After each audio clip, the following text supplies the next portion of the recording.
assessment tells us that an E2 reaction is occurring and asks us to practice our mechanism drawing skills by providing an arrow pushing mechanism.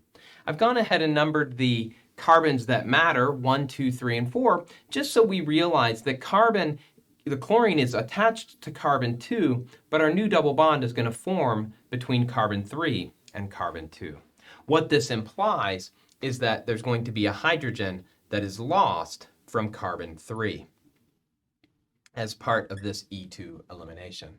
As an E2 elimination, we know that ethoxide is going to act as a strong base, removing a proton from C3, and in the same step, the electrons will collapse down to kick out Cl- as the good leaving group.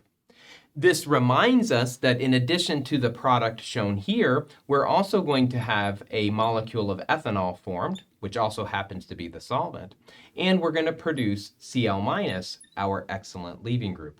But this process here creates the new double bond between carbon 2 and carbon 3 and represents an E2 elimination mechanism.